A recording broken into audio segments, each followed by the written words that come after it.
2 points dropped. What's good? It's your boy NLG. Welcome back to the channel. Arsenal go to the Stadium of Light and we leave with 1 point. The game ended 2-2. Goals from Trossard. Goals from who even was the other goal scorer? My head is gone. Real talk, my head is gone. Xhaka scored, and then Sunderland, Ballard, and Robbie. That's not the way we would have wanted it. We needed 3 points today, and this was by far our toughest opposition this season. Sunderland, you've got to give it up to them. What a team they have, and what fight they have. We started the game. Let's speak about the game. Started the game first half. Look, first 20 minutes, to be fair, we were getting involved in the physicality. Sunderland are super physical. And to be fair, I think they underestimated or thought we'd be weaker than we are. I think we managed to match them for 20 minutes. We weren't getting many chances in the game. Again, often going out wide to the flanks. We weren't really getting many opportunities to come into the match. Eze going missing in the 10 position in between the lines, I think, often, which I think there's always an opportunity, especially when you're playing against Xhaka. While Xhaka is very physical and he's a good passer of the ball, he's not agile. He can be got at. How many times did we see him in the 6, struggling to catch up with players? I think Eze in the 10, what he needs to try and do more, I've said this time and time again, I think, and again, I'm speaking from an outside perspective, he needs to be drifting between the 8 positions and playing in triangles with Xhaka and Timber or Calafiori and Trossard, and making sure that he's hard to track.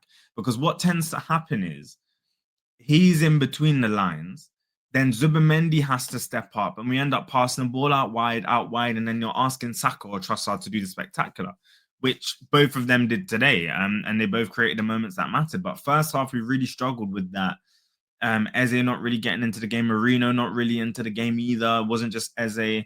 Trossard and Xhaka were the 2 standouts on the flanks, really doing well. Zubimendi was doing decently to try and make passes and interceptions. Rice and his interceptions, fantastic. Oh my days. And his engine, just great play all around. But let's speak about the first goal. We conceded first. Ballard, an academy prospect at Arsenal. He was at Arsenal, didn't make it to the senior team. He ended up being the one to score, and it was from a silly set piece. Their goalkeeper hoofed the ball up. Rice was on Ballard. He went for the header, completely missed it. The ball bounced to one of Sunderland's players, who laid it off for Ballard, who takes a great touch onto his left foot to set him on his right, and he just hit it roof of the net. And it was a disappointing way to lose that clean sheet record, and also just to concede. Forget the record, just to concede, because realistically, both Gabriel and Rice in that situation didn't do enough to stop it. But it literally all happened in the blink of an eye, and it was just a drop of concentration. And I felt for the boys, to be completely honest with you. But look, we didn't deserve to, prevent that going in, and we're 1-0 down. Then we come out in the second half. I had the belief that Arsenal could come back. I mean, let's look at the match stats in the game. If we take a look at the match stats, we can see here, it's actually Sunderland that were quite clinical. 8 shots, 4 on target, 16 shots for us, 6 on target. And we know we typically have the possession. A lot of fouls in the game. That ref, by the way, oh my days. It was given certain fouls. Anyway, I don't want to spend time on the ref, to be honest with you. I don't want to spend time on the ref. Anyway, so we go into halftime 1-0 down, and I'm thinking, look, I need to see more. I need to see Eze really filling in those gaps where we're having to over-rely on the flanks. I really need to see him perusing between the 8s and causing confusion for Xhaka, pulling him left or pulling him right, and making the centre-backs allow Marino a bit of freedom or Xhaka a bit of freedom to interchange. You saw in the second half, Xhaka had a great opportunity when he actually drifted over to the left side of the pitch, and he was slipped in behind. I think it was by Trossard, either Trossard or Rice, slipped him in behind. He let the ball run across him, and he just skewed it wide. Calafiori kind of stepped back to let Xhaka take the shot. And we need more of that in the team. When a team is sitting in, I keep saying this, we need the interchange. We need players to show, pass, and move. Zubimendi and Rice do this very well. I don't think we do this very well in the middle of the park, and I really think that needs to be improved. Our goal ended up coming from a fantastic Declan Rice. Let's speak about Declan Rice here. Um, he is one of our most important players, and if we win this league this season, which I think is possible, he is going to be pivotal to that. His interception, really pressing from the front. As the top managers say, defending from the front is so important. I think that's why Rice was in the 8th position for us last season. Um, the way he just intercepted and made sure to win the tackle high up the pitch, lay off the ball really quickly to Eze. Eze played it to Marino. Marino took a second and laid it off to Saka on his weak foot.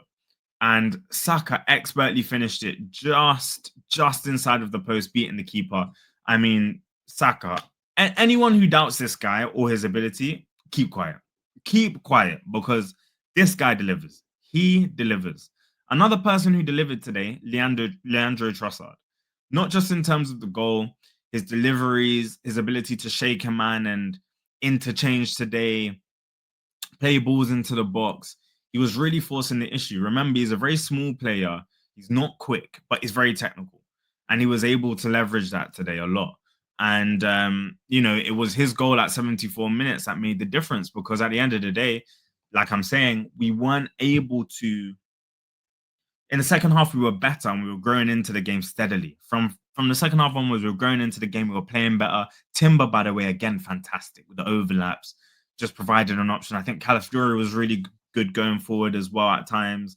He had a chance. Zubimendi hit the crossbar. We had chances, but they were few and far between. And there was more opportunities for us to interchange and create opportunities. And it ended up being Trossard who had to create a moment. And he has been clutch this season. No player in the Arsenal team has had more goal contributions than Leandro Trossard in 2025. So we actually have to put respect on this guy's name. He is putting in great balls. He is getting assists. And today he dropped the shoulder from outside the box and a fantastic finish. Roof of the net, ball rising, clean strike. 74 minutes to put us 2-1 up. We had some other scares in the game. Raya had to make a triple save, which ended up being offside, for example. And we really had to dig deep and defend. Once we went 2-1 up, Sunderland were doing well to press the issue. They made a triple substitution. And we really tried, but you could tell Sunderland really wanted it. He really, really wanted it. And we just really struggled. Another player to shout out is Marino. Here's a stat for you as well. After his assist for Bukayo Saka, Mikel Marino becomes the 3rd Arsenal player to be directly involved in 10 plus Premier League goals in 2025, after Leandro Trossard and Declan Rice. And this goes to show the impact of these 3 players. Declan Rice, who is playing a double pivot box to box, Leandro Trossard, who's our left winger, and Mikel Marino, who's our substitute striker, and is putting up the numbers. So you have to put respect on his name. Again, I really hope we can start, because I know Eze's got in his locker. He got a couple of shots off today, where it was close. He was blocked. And then it came down to the final embers of the match. It came down to the final embers of the game, trying to defend deep, and once again, a silly lapse of concentration. You can say, I know some fans will say it was a high boot on Gabriel. Brobbey might have kicked Gabriel, but Gabriel's head is also down here. I don't even want to rely on that. I think we just had to defend that set piece better. When the ball came in and the ball dropped to Brobbey, and Gabriel did all he could. Like, he put his head in harm's way. And Brobbey somehow basically almost overhead kicked it whilst his back was to goal, and flicked it in. And it ended up in a draw. Honestly, I don't know what to say. It's frustrating. It's 2 points dropped. We had decent performances. We grew into the game. It was our most physical test. We needed more. We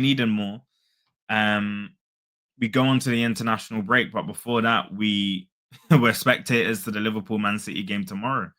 And what we can only hope for is a draw. That's what we need from tomorrow, a draw. It's not all doom and gloom.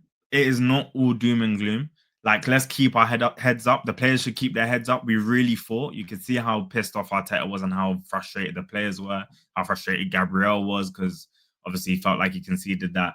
But look, we need to, if you're not going to win the game, don't lose it. And I know we always bang on about that stat. We shouldn't have lost the game in that way. It feels like a defeat, but don't lose it. Sunderland is a tough opposition. They've shown that this season, beating some big sides. They haven't lost at home this season. We were this close to beating them and maintaining that clean sheet record, but we haven't. On to the next. We watch the game tomorrow. Let's hope it's a draw. Let me know your thoughts down in the comments below on what you thought about the game. And please like, hype, share, subscribe. I'll catch you in the next one. Peace.